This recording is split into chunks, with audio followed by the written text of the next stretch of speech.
இன்றைக்கி வாழ்க்கையில் இருக்கிற முருகன் கோவில் ஒன்று திருப்பணி எடுத்து பண்ண போகிறோன்னு சொல்லியிருந்தோம் இல்லைங்களா? ஆண்டி வடிவத்தில் இருக்கிற முருகனுக்கு இன்றைக்கி பாலாலய தேதி குறித்தாச்சு. வருகிற 28/3/2026 சனிக்கிழமை வந்து பார்த்திங்கன்னா சாமிக்கு பாலாலயம் பண்ணி அந்த பணியை தொடங்கலான்னு முடிவு பண்ணியாச்சு. இன்றைக்கி அதை பற்றி பேசிட்டோம். அப்படி பேசிகிட்டு இருக்கும்போது இப்படி வாங்கினேன், இங்கே ஒரு சிலை, இங்கே ஒரு சிலை ஒன்று இருக்குது, அதுக்கு மேற்கூரை போட்டு தரீங்களா அப்படின்னு கூப்பிட்ருந்தாங்க. என்ன சிலை அப்படின்னு சொல்லிட்டு பார்க்க போயிட்டுருக்கோம்.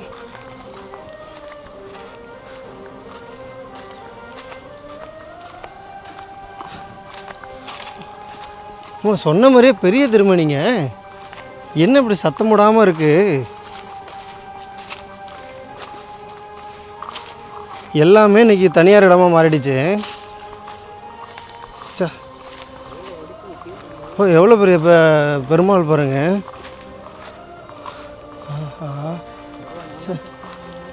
5 அடி குறையாத பெருமாள் சிலைங்க.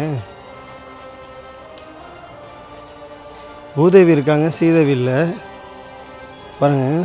நல்ல சிலைங்க, நல்லா அமர்ந்த நிலையில். இங்கே பாருங்கள்,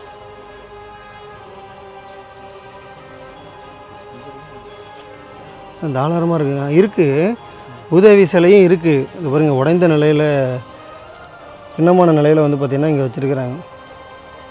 இங்கே இருக்குது. வா, இப்போ இதுக்கு செட்டு போட்டு கொடுக்கணுமாண்ணே?